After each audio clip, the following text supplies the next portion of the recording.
roll it in.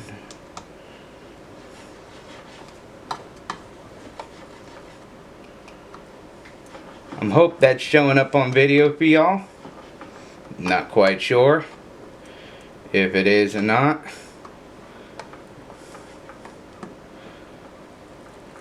And as you can see, it just falls right in.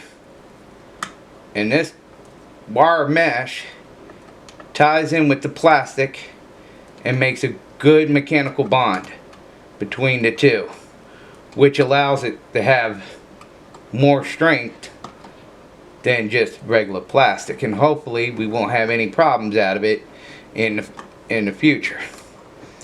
I've done this several times. This seems to be the best way to do it. I've done it with and without the mesh, and the mesh is a lot better in the long run. It does increase the strength. It makes the weld that you put in a lot stronger because, well, there's more holding it, more surface area, and you just heat it around. This does take time. As you can see, I've been working on it for a few minutes and only made it up to here, right? And I generally, like I said, if I'm going to an outside edge, I'll start from the inside. That way, as I press it in and roll it down, it'll pull the wire mesh back instead of forward and out, where you have to cut it off later, right? Which in return, the pain. Because you try to cut the mesh without cutting the plastic, and, well, that mesh is not as easy as it is to cut. As you can see, I'm using school scissors, but that's more like wire cutters. They're really, really good scissors. I have to give them that. And as I get up, as you see, it just keeps pulling it farther down into it and farther down into it. And I might put my hand on it, but the heat's all the way over here, so it's not like I'm going to feel it anyway. But once I get my thumb close to that heat, I'm going to move it away because you're going to know it.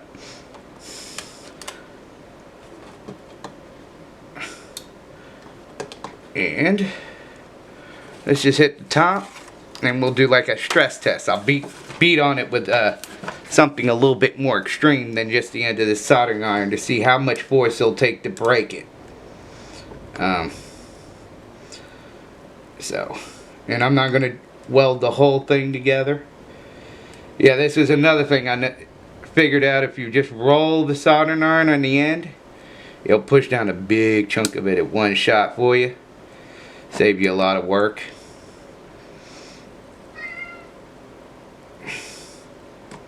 But it's still about transferring the heat through the plastic, right? Instead of burning the plastic, you're trying to heat the plastic with the soldering iron. Because like I said, if you do it wrong, see, there's no bumps or anything weird like that. But if you do it wrong, what will happen is you heat the plastic, and you see how it started coming up? You've held the heat on there just a little bit too long, and now you made a bump, and that's just another weak spot in the plastic. So just remember, you're trying to heat the plastic evenly through the entire thing at one time, but not burn or melt the plastic all the way through. I mean, it's like if I put my hand on the back of this plastic where I'm working, it's hot to the touch. Alright, let's finish up a couple more of these rows. And let me get something to hit it with, something hard. So, as you can see, I welded it down here, and I welded it on the top. That is a good solid weld. Now, it is still hot, but we should be able to work it. Alright, let's find and see if we can't find something heavy we can hit the top of this and try to crack it again. Oh, here we go. This socket is a 27, and I'm sure you're not going to find a rock or hit a rock on the road that hard. Okay, we'll hit down here, and you can tell I'm hitting it hard. Still good and solid.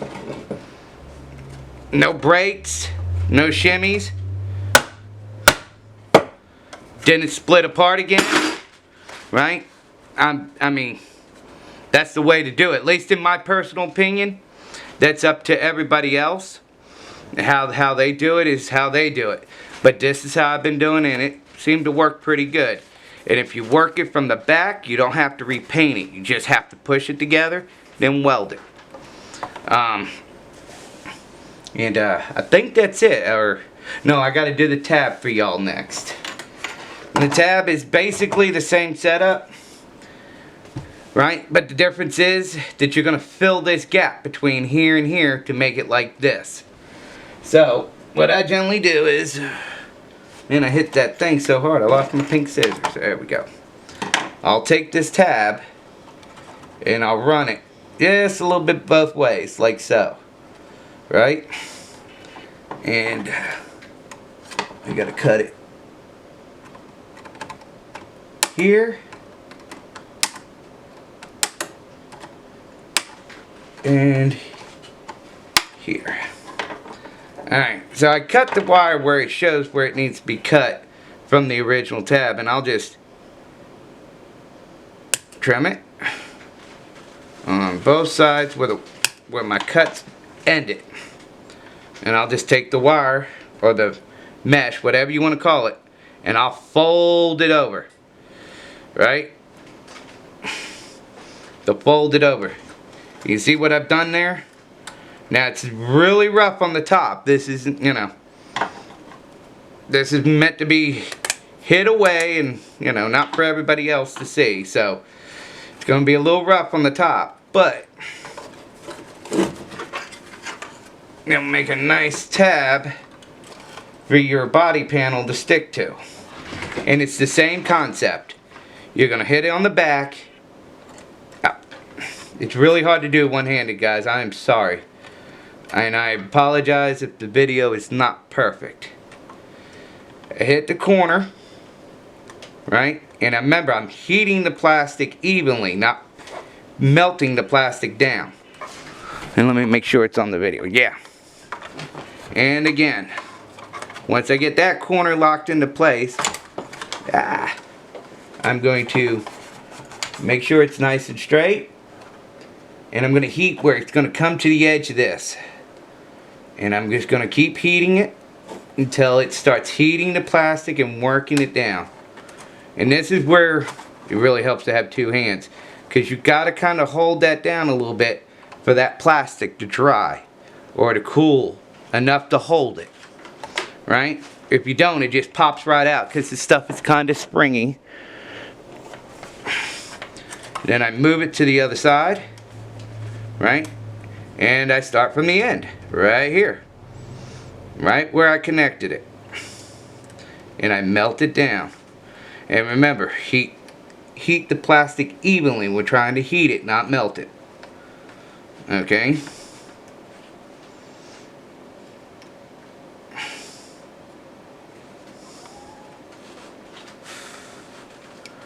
And once it gets a little cool, you can move on down and heat the wire tabs all the way through. And as you can see, I did sand the paint off.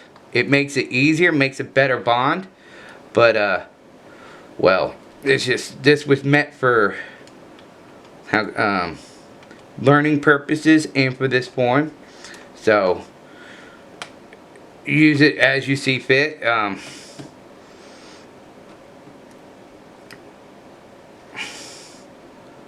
Alright, now we got that put into place. And now we got all this, and that's not really that strong. It's strong, but it's not strong enough to hold your body panels into place. Let me get something to sit this thing up on. Right? That might not have been the best choice. Let's try this remote control here. Alright, let's see if it's in the frame.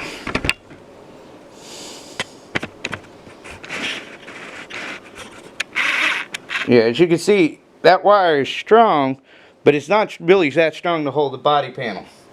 Now what I do is I take soda caps and I cut them cut the corners off, and I just basically heat it up and push it through the wire, right?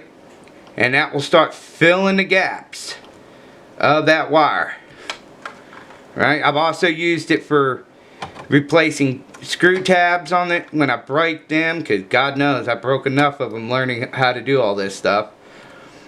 And I just work it on down, and I keep heating it up and pushing the plastic down. This is really hard to do one-handed, guys, and like so. So now I'm gonna just work it out real quick. Make sure I'm in frame here. Yeah.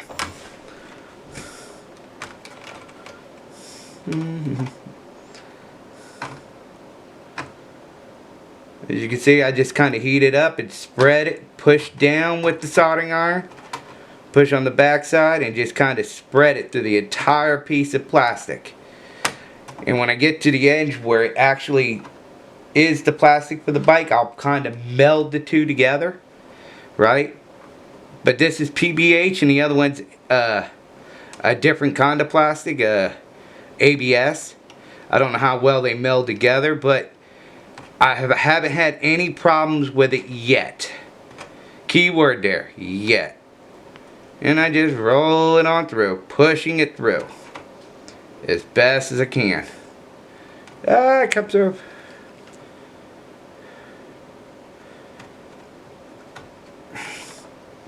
Alright, and there is some trimming and some sanding involved with this. It's not perfect